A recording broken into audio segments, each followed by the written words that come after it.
So you had a medicated birth, as in you actually used epidural to have your baby. Ewa.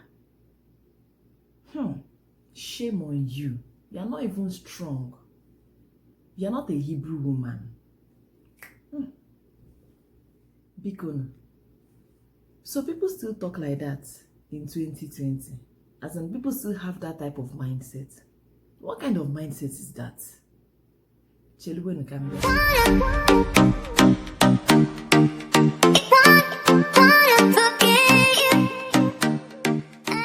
fam, you're welcome back to my channel. Thank you so much for coming back. Your presence here is highly appreciated. If you're new here, you are also welcome. Please don't be in a hurry to leave me. Just help me to subscribe. Stay with me. You see that red button somewhere here? Just click on it and God will bless you as you do so. So today's video is like a follow-up or a part 2 to the previous video I posted on this channel titled Cesarean Section Delivery is Normal Delivery. If you haven't watched that video, please try to do so. It's very informative because in that particular video, I tried to explain why it's okay to have your baby through cesarean section. Because CS is not a death sentence. And then also in some cases, CS has proven to be a lifesaver because in a lot of cases, it has saved the lives of both mother and baby. So in this particular video, excuse my puffy eyes and puffy face. I'm making this video by 3 a.m. Yeah, I had to wake up and come and make this video quickly now that baby is sleeping. So in this particular video, I want to address another popular misconception. I'm going to be talking about having your baby through medicated birth, that is using epidural to have your baby.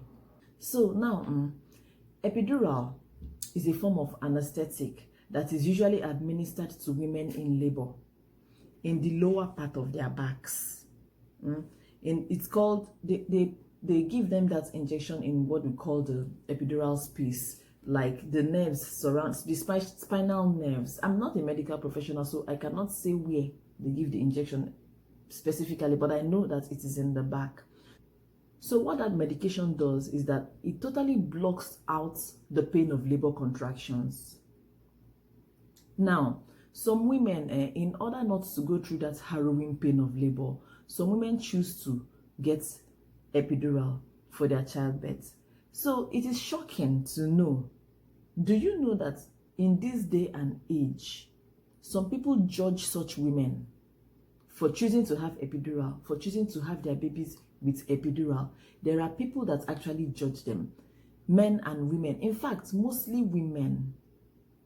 They judge these women for choosing to have a relatively painless delivery. Can you imagine? They accuse those women of being too lazy to go through pain of labor. Just like they accuse women that have their babies through C-section of being too lazy to push their babies. They say that women that use epidural and women that have C-sections are not Hebrew women. Now, let us even talk about these Hebrew women of a matter. Check Exodus chapter 1 verse 17 to 19. In fact, don't go far. I'm going to read it out to you right now. Hold on. Okay, I read. The midwives, however, feared God and did not do what the king of Egypt had told them to do. They let the boys leave. Then the king of Egypt summoned the midwives and asked them, "Why have you done this? Why have you let the boys leave?" The midwives answered Pharaoh, "Hebrew women are not like the Egyptian women. They are vigorous and they give birth before the midwives arrive." Now, remember that there is a backstory to this passage. In those days, the king of Egypt, that is Pharaoh, he was afraid of the Israelites. He was afraid of the fact that they were growing in number. And then he was looking for a way to curb their growth. So what did he do? He called the midwives and gave them a simple instruction that when they deliver the babies of the Israelite women, if that baby is a boy, they should kill the baby on the birthing stool. But from what we read, the midwives were afraid. They feared God. So what did they do? They lied to the king. They told the king that the Hebrew women were so strong and so vigorous and so quick that they give the birth to their babies before they arrive. That was a lie. They lied to save their heads. So what does that say? What does that tell you in essence? From what I just read, it means that the whole concept of the Hebrew woman is a lie. So this passage that we read is so clear. Like, it's so clear. So I don't even understand how people over the years have managed to misunderstand this passage and turn it upside down and even turn it into a prayer point.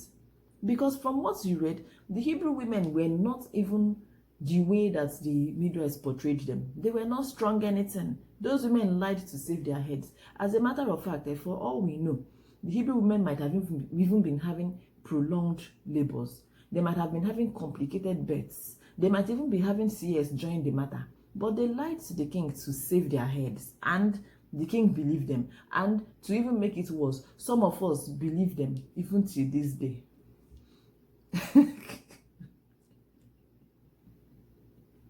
By the way, have you subscribed? So all this talk I've been talking since, you have still not subscribed. And that red button is right there looking at you and you don't want to press it. Press it. Press it. Have you pressed it?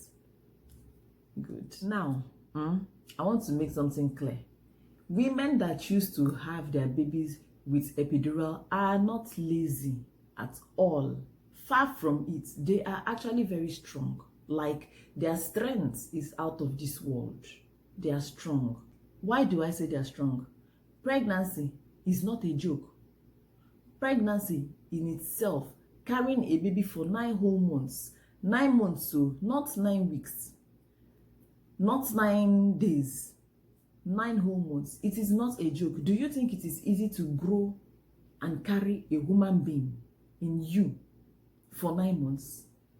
Do you know that there are women who, when they are pregnant, they go through so much pain and so much discomfort that they are placed on strict bed rest? It happened to me. There was a time they placed me on bed rest for 2 whole weeks. Bed rest that I was not supposed to come down from my bed. I was not supposed to come down and take my bath. All I was supposed to do is to come down and pee. There are women that when they are pregnant, they end up being admitted in the hospital because of pain and discomfort. So how can people now judge them for the way that they decided to have their babies, forgetting that long 9 months? And the worst part is that even women, in fact, it's mostly women that judge women that use epidural. And it's so sad because these women are supposed to know better. After all, they've carried pregnancies too. They know how painful it is. They know how uncomfortable it is. And then they now have the mind to now open their ignorant mouths to tell another woman that she's not strong because she had a baby through epidural. How can you judge a woman for the way she chooses to have her baby? If you're one of those women that used to judge people, to those women that open their mouths to judge other women, saying things like, I had my baby through natural delivery, I did not have epidural, I had a painful delivery, you had epidural, so you're not a strong woman. To such women, I say, shame on you. Ooh, shame. And then I also have a question for you.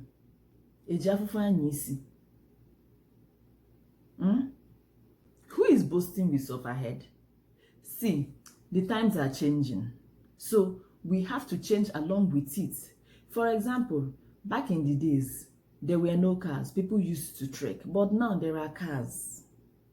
So will anybody go and accuse those that use cars that you are not strong, you don't used to trek like me, you are not a strong person?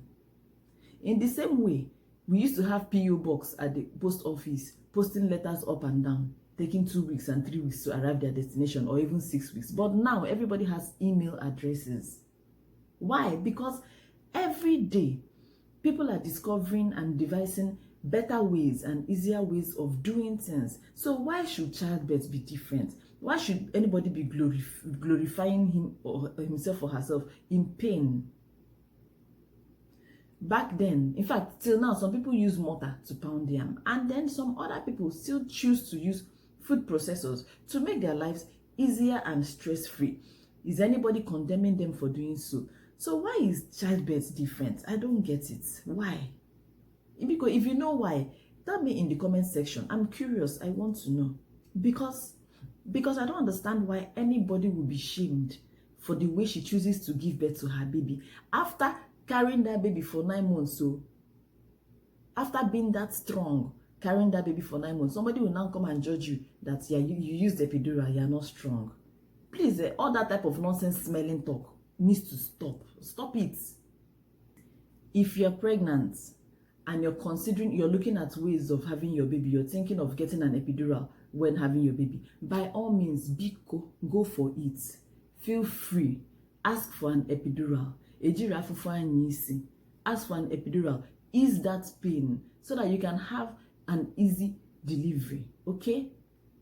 Unless there are other reasons why you don't want to have an epidural. Maybe, for example, maybe you've read about it and then you know that there are disadvantages. Because yes, there are actually disadvantages to having an epidural. I know of two.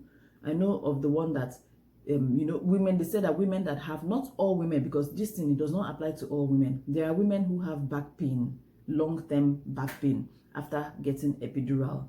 And then another thing that I know, the main one that I know of, is the fact that women who have epidural, they have prolonged pushing during delivery. Why? Because you know that epidural numbs them from the waist down, and when you're numb from the waist down, you can't feel your legs, so you can't actually push, as in they are not able to bear down. Because when pushing, you're supposed to bear down as if you're poo-pooing, as in big poo-poo. Sorry for the TMI, but I just have to say it to prove a point. So women that use epidural, it's usually difficult for them to push. Like if you don't have a medicated birth, if you have a normal, if you have a natural birth, women who have a natural birth, they feel everything. They feel their legs, they feel all the pain. So when it's time to push, they actually push and they feel themselves pushing. Like me now, then when I had my babies, I can't ever recall pushing 3 times. I always used to push like 2 times and my baby will come out. But people that have epidural, it takes them longer. I've heard of people that push for 30 minutes. I've heard of people that push for 20 minutes. But there's usually somebody there helping them to monitor their progress, telling them whether they are doing it well or not. But all I know is that prolonged pushing is one disadvantage of getting an epidural. But what I'll advise you to do is, if you're pregnant and you're trying to make a decision, read read extensively on all these things. Read up extensively on epidural and the rest of them. Then make your decision based on your own research and findings. Do not let anybody shame you out of your decision. Do not let anybody try to tell you that don't do it. If you do it, it means you're not strong. I get on a hand, don't listen to them. Do what you feel is best for you. Do what you know you want to do. And then if you've already had your baby with epidural, don't let anybody keep shaming you for making that choice, telling you that you're not strong. Who said you're not strong? Me now, I've had 6 pregnancies. Out of those 6 pregnancies, 3 deliveries out of those 6 pregnancies were vaginal deliveries, very painful, unmedicated, and very, very painful. But does that make me stronger than women that chose to use epidural? No. As a matter of fact, if I had that option, if I had that choice of using epidural, I would have gone for it gladly. I would have jumped at that offer. The only reason why I did not use epidural to have those babies were the fact that the hospitals where I gave birth to my babies in Nigeria did not offer that. They did not offer epidural. So I did not have any choice but to go through the pain. So it does not make me, the fact that I did it without epidural does not make me stronger than those that have used epidural. After all, we all carried the same pregnancy. We all carried it for 9 months. I did not carry it for 9 months while they carried for 3 months. We all carried it for that same duration. So why would I now come and start claiming strong? Who dash me? Why would I come and start saying that I'm stronger than them? It is a lie. So in conclusion, what I'm trying to say is that giving birth with epidural or without epidural does not define strength in a woman. It does not define strength in motherhood. The fact that anybody uses epidural does not make the person less of a woman or less of a mother.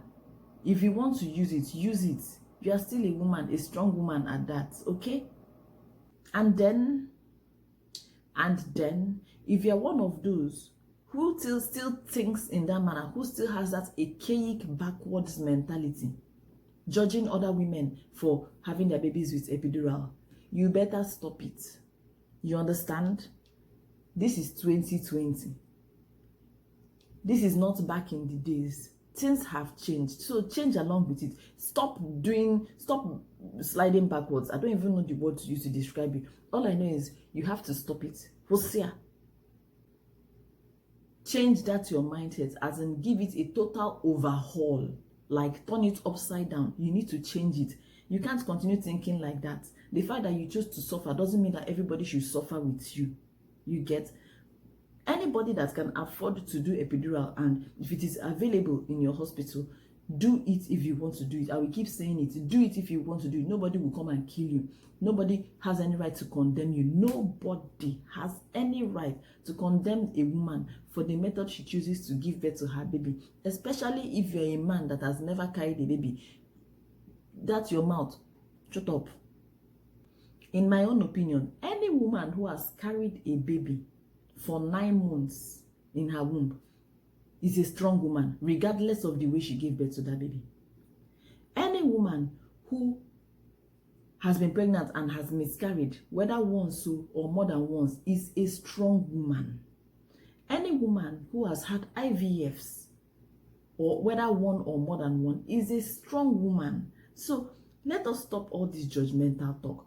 Pregnancy is a very beautiful and amazing experience. Nobody, I keep saying it, nobody should judge anybody for the method she chooses to bring forth her child.